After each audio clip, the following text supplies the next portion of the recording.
नमस्कार. आज आपण एका अशा मेगा प्रोजेक्टबद्दल बोलणार आहोत जो ठाणेकरांचा प्रवास अक्षरशः बदलून टाकणार आहे.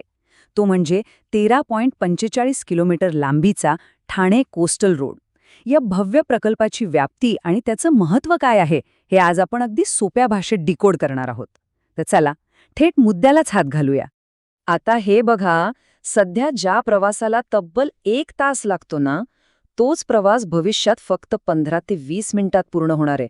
विचार करा, रोजच्या ट्रॅफिकमधून वाचलेला हा वेळ किती मोठा गेम चेंजर ठरू शकतो, नाही का? अर्थातच एवढा मोठा कायापालट करायचा म्हणजे गुंतवणूकही तशीच असणार. नवयुगा इंजिनिअरिंग कंपनीकडून उभारल्या जाणाऱ्या या प्रकल्पाचा खर्च आहे तब्बल 3,300 कोटी रुपये. हा आकडा ऐकूनच या प्रकल्पाच्या भव्यतेची आणि स्केलची आपल्याला सहज कल्पना येते. तर आजच्या या विश्लेषणात आपण काय काय पाहणार आहोत? एक म्हणजे घोडबंदर रोडच्या ट्रॅफिकवरचा उपाय, त्यानंतर कोस्टल रोडचे टेक्निकल तपशील, यातील इको फ्रेंडली पद्धती, सध्या ग्राउंड लेवलला काम कुठपर्यंत आलंय ते, भविष्यातील कनेक्टिव्हिटी आणि शेवटी या सगळ्याचा इम्पॅक्ट आणि डेडलाईन. चला तर मग पहिल्या भागापासून सुरुवात करूया, घोडबंदर रोडच्या ट्रॅफिकवरचा उपाय. घोडबंदर रोडवरच्या ट्रॅफिक जॅमचा रोजचा मनस्ताप तर आपल्याला सर्वांनाच माहिती आहे. JNPT, भिवंडी, नाशिक आणि गुजरातकडे जाणारे मोठे ट्रक्स सध्या थेट शहराच्या रस्त्यांवरून जातात. या अवजड वाहतुकीला शहराबाहेरूनच बायपास करणं आता अक्षरशः गरजेचं झालं होतं आणि हाच मुख्य उद्देश डोळ्यासमोर ठेवून हा प्रकल्प उभा राहतोय. दुसरा भाग म्हणजे ह्या कोस्टल रोड प्रकल्पाचे नक्की तपशील काय आहेत ते पाहूया. हा पूर्ण कॉरिडॉर 13.45 किलोमीटर लांबीचा आणि 6 लेन ॲक्सेस कंट्रोल्ड ग्रीनफील्ड असणार आहे. म्हणजे दोन्ही बाजूनी 3-3 लेन्स मिळतील. याची सुरुवात होणार मुंबई-नाशिक हायवेवरच्या खारेगाव टोलनाक्यावरून आणि तो थेट गायमुखला जाऊन संपेल. हा संपूर्ण रस्ता ठाणे खाडीला अगदी समांतर असा डिझाईन केलाय. आता टाईमलाईन बघायची झाली तर 2023च्या मध्यावर याच्या प्रत्यक्ष बांधकामाला सुरुवात झालीय. आज आपण गेल्या 3 महिन्यांतल्या ग्राउंड लेवलच्या प्रगतीचा आढावा घेतोय. काम जरी नुकतंच सुरू झालं असलं तरी डिसेंबर 2028चं टार्गेट फिक्स करण्यात आलंय. तिसरा अत्यंत महत्त्वाचा भाग म्हणजे यातील पर्यावरणपूरक इंजिनिअरिंग पद्धती. इथे एक भारी टेक्नॉलॉजी वापरली जातीये, ती म्हणजे सिंगल पाईल सिंगल पियर मोनोपाईल फाउंडेशन सिस्टम. आता हे एवढं जड नाव म्हणजे नक्की काय? तर सोप्या भाषेत हे एक असं युनिक स्ट्रक्चर आहे जिथे एकाच पिलरचा वापर होतो. खाडीतल्या खारफुटीला आणि तिथल्या संवेदनशील पर्यावरणाला कमीत कमी धक्का लागावा यासाठी खास ही पद्धत निवडली गेलीय. म्हणजे हा प्रकल्प पर्यावरणाची पूर्ण काळजी घेतोय.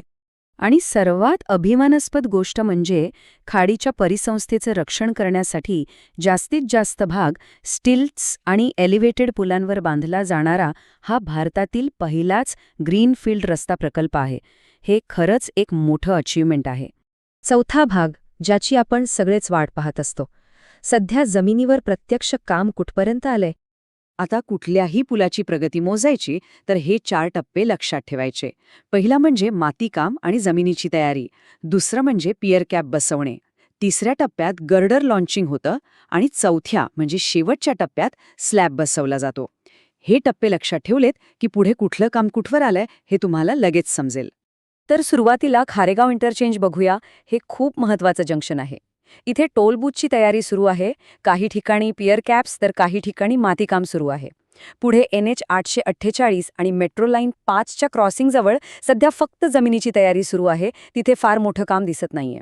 पण बाळकुम पाईपलाईन रोडजवळ मात्र पियर कॅपचं काम जोरदार सुरू आहे. आणि हो, कोलशेत कालेरखाडी पुलावर गेल्या 3 महिन्यात तरी कोणतीही मोठी ॲक्टिव्हिटी दिसलेली नाहीये.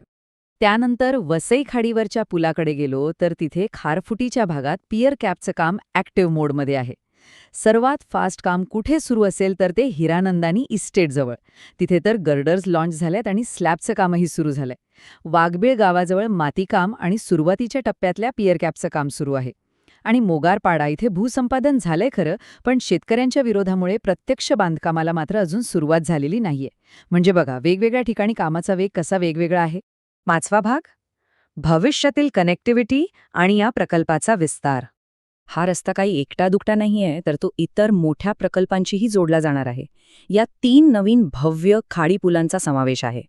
एक म्हणजे अशोका बिल्डकॉनचा 2.2 किलोमीटरचा कोलशेत कालेर खाडी पूल आणि दुसरा एफकॉन्स इन्फ्रास्ट्रक्चरचा 3.93 किलोमीटरचा कासार वडवली खारबाव खाडी पूल. यामुळे कालेर आणि Chinchoti, Anjur फाट्यासारख्या industrial हबला direct connectivity मिळेल. शिवाय मोगारपाड्याच्या भविष्यातील मेट्रो लाईन 4 डेपोलाही हा रस्ता जोडला जाईल. एवढंच नाही, पायगाव खाडी पूल आणि गायमुख फाउंटन हॉटेल बोगद्याच्या माध्यमातून मीरा भाईंदर आणि थेट गुजरातपर्यंतची कनेक्टिव्हिटी एकदम सोपी होणार आहे. म्हणजे विचार करा, हा कोस्टल रोड एका खूप मोठ्या, पूर्ण रिजनला बदलून टाकणाऱ्या कनेक्टिव्हिटी नेटवर्कचा एक अत्यंत महत्त्वाचा भाग आहे. आणि आता शेवटचा 6वा भाग, या सगळ्याचा अंतिम परिणाम आणि डेडलाईन.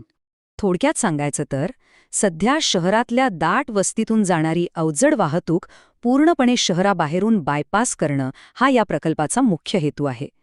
लोकल प्रवाशांसाठी आपले रस्ते पुन्हा एकदा मोकळे आणि सुरक्षित होणार आहेत, हीच यातील सर्वात मोठी जमेची बाजू आहे. आता प्रश्न उरतो तो हाच. जमिनीवरच्या कामाचा सध्याचा वेग पाहता ठाणे कोस्टल रोड आपलं डिसेंबर 2028चं टार्गेट वेळेवर पूर्ण करू शकेल का? आज आपण जे काही पाहिलं त्यावरून तुम्हाला काय वाटतं? नक्की विचार करा. आजच्या या विश्लेषणात सोबत राहिल्याबद्दल खूप खूप धन्यवाद.